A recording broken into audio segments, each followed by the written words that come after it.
Si narsistik menarik diri dengan menahan perhatian dan kasih sayang sebagai taktik untuk mengontrol Anda. 3 cara untuk mendapatkan kembali kekuatan Anda.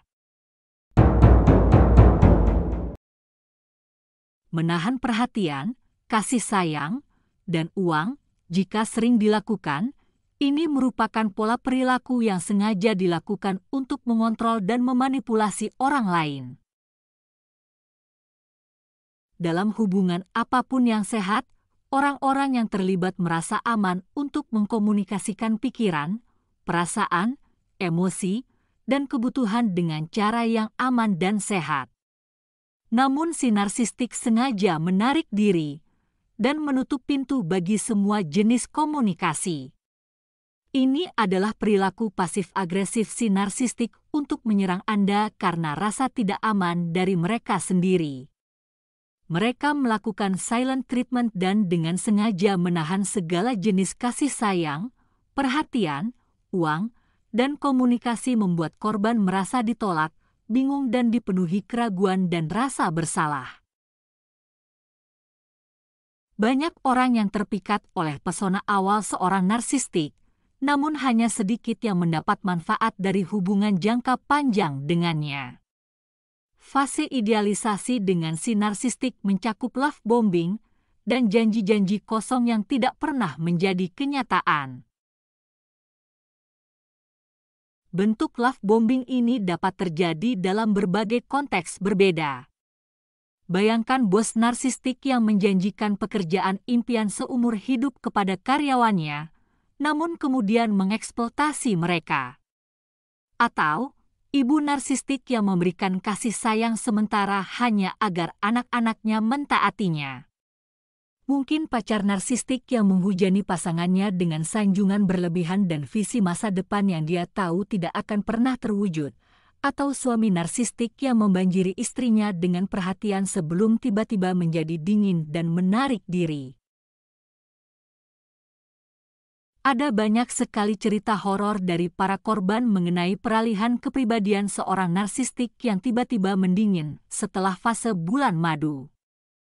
Pasangan narsistik yang tampak sebagai pasangan yang penyayang sampai korbannya cukup tertarik pada mereka. Dan kemudian suatu hari mereka berubah menjadi sangat kejam, tidak berperasaan, acuh tak acuh, dan kasar. Beberapa bahkan menunggu sampai bulan madu setelah pernikahan untuk membuka kedok mereka. Pada saat itu, korban yang telah membangun hubungan emosional dengan pasangannya yang narsistik merasa sulit untuk melepaskan diri darinya. Dalam skenario ini, manipulasi dan penipuan, bukan koneksi asli, adalah pusat dari dinamika ini. Si narsistik mempertahankan kendali atas korbannya bukan melalui idealisasi saja, melainkan melalui perilaku panas dingin dan perilaku menarik diri yang menyertainya. Hal ini menyebabkan korban berusaha mendapatkan kembali validasi si narsistik untuk mengatur ulang hubungan kembali ke awal yang manis. Beberapa cara paling populer yang digunakan oleh si narsistik untuk menarik diri adalah dengan stonewalling, menutup percakapan bahkan sebelum percakapan dimulai, silent treatment, menolak memberi kasih sayang dan keintiman fisik secara tiba-tiba tanpa alasan, serta menghilang tanpa alasan yang jelas, yaitu saat mereka menolak untuk menghubungi Anda atau terlibat dengan Anda sama sekali. Bahkan mereka dengan antusias lebih suka berinteraksi dengan orang lain daripada dengan Anda, sebagai cara untuk menyakiti Anda. Menurut para peneliti, bentuk perlakuan seperti ini sebenarnya dapat mengaktifkan bagian otak yang sama dengan bagian otak yang merasakan rasa sakit fisik. Dengan kata lain, diabaikan begitu saja oleh si narsistik yang kemudian dengan sengaja lebih memberi perhatian dan lebih menyayangi orang lain di depan Anda, sama saja dengan meninju wajah Anda. Pola menarik diri dan menahan kasih sayang dalam hubungan seperti ini dapat menyebabkan korban mengerahkan upayanya untuk membuat si narsistik berperilaku seperti pada awal hubungan, tetapi hanya akan menghasilkan upaya yang sia-sia dan semakin membuat korban frustrasi. Apa yang tidak disadari banyak orang adalah bahwa si narsistik sengaja menahan perhatian dan kasih sayang secara sporadis sepanjang hubungan untuk mempertahankan kecanduan korban terhadap mereka. Penguatan perilaku positif secara berkala, intermittent reinforcement, sepanjang siklus pelecehan adalah taktik yang memungkinkan dopamin mengalir lebih mudah di otak, dan pada akhirnya memperkuat ikatan trauma yang membuat korban ketagihan kepada pelaku. Menahan kasih sayang dan perhatian menyebabkan korban berusaha lebih keras dan lebih sering untuk menyenangkan si narsistik agar mendapatkan kembali perhatian dan kasih sayang awal yang mereka alami di masa love bombing. Dalam pikiran korban yang terikat pada trauma, bahkan saat-saat terendah sekalipun pun sepadan dengan potensi untuk mencapai kembali titik tertinggi. Misalnya setelah mendapatkan silent treatment atau ghosting beberapa lama, lalu tiba-tiba mendapatkan missed call atau pesan teks pendek halo dari si narsistik, sudah membuat korban merasakan kebahagiaan luar biasa. Namun, masa si narsistik menarik diri sebenarnya merupakan masa dengan potensi kekuatan yang besar bagi korbannya. Berikut 3 cara untuk mendapatkan kembali kekuatan Anda ketika Anda mengalami periode si narsistik menarik diri yang dapat menghancurkan mereka. 1. Rencanakan jalan keluar yang aman. Ketika si narsistik menarik diri dari Anda sebenarnya adalah waktu yang ideal bagi Anda untuk merencanakan jalan keluar yang aman dari hubungan tersebut.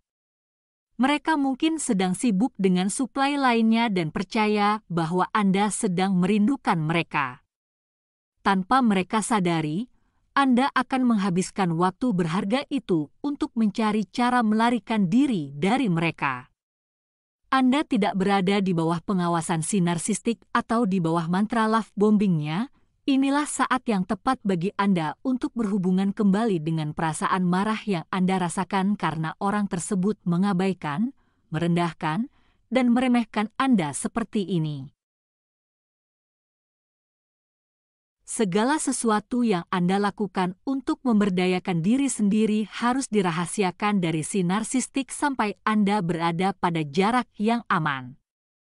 Jika saat ini Anda menikah dengan seorang narsistik, atur keuangan Anda, carilah layanan pengacara yang berpengalaman dalam kekerasan dalam rumah tangga, dan dokumentasikan pelecehan tersebut untuk setiap proses hukum.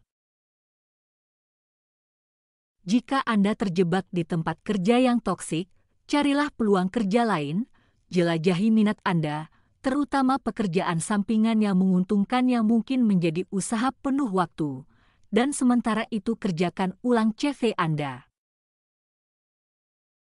Merencanakan jalan keluar yang aman memastikan bahwa si narsistik tidak akan curiga ada sesuatu yang salah sampai Anda pergi. Dia tidak akan bisa menjerat Anda kembali ke siklus pelecehan dengan mencoba memanipulasi atau mengancam Anda. Pada saat itu, Anda sudah berada di jalan menuju kebebasan.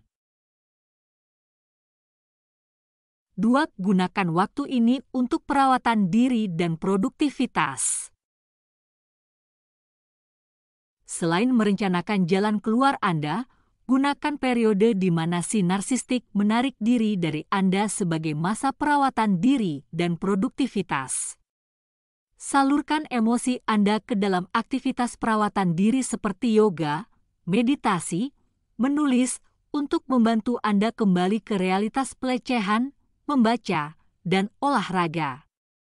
Ini semua akan berfungsi sebagai jalan keluar yang konstruktif untuk mengatur ulang tubuh dan pikiran Anda dari kecanduan biokimia kepada si narsistik. Tetaplah produktif ketika Anda menyadari si narsistik sengaja menjauhkan diri. Alihkan perhatian Anda dengan melakukan aktivitas yang berkaitan dengan karir, minat, dan misi yang lebih besar yang dapat membantu Anda fokus kembali untuk membangun hidup Anda sendiri. Juga membangun jejaring sosial terkait pemulihan dari pelecehan dan manipulasi emosional. Ini saat yang tepat untuk mencari konselor yang memahami kepribadian narsistik, juga untuk bergabung dengan forum online bagi para penyintas pelecehan narsistik atau kelompok dukungan di kehidupan nyata. Jaringan dan kebiasaan baru ini akan memungkinkan Anda memiliki komunitas yang lebih aman setelah Anda keluar dari hubungan beracun untuk selamanya. 3. Gunakan pelajaran menyakitkan ini untuk pengalaman masa depan Anda. Si narsistik memberi Anda modal sosial dan emosional yang tak terukur dalam bentuk pengetahuan. Anda sekarang memiliki wawasan untuk menavigasi interaksi dengan predator emosional dengan lebih terampil dan bijaksana. Anda tidak perlu lagi membuang-buang waktu dan tenaga Anda yang berharga untuk orang-orang yang mengabaikan, merendahkan, atau memperlakukan Anda secara tidak konsisten. Saat Anda mengenali seseorang yang mengabaikan Anda untuk pertama kalinya, Anda sekarang akan tahu cara menarik energi Anda darinya sebelum terlambat. Anda akan melihat pengabaian dalam bentuk apapun sebagai pemecah kesepakatan secara otomatis dan peringatan bagi Anda untuk tidak melakukan investasi lebih dalam. Jangan biarkan rasa sakit yang Anda alami sia-sia. Gunakan hal ini sebagai pengingat yang kuat dan sebagai bahan bakar untuk membantu Anda menjauh dari orang-orang narsistik sebelum mereka dapat menjerat Anda.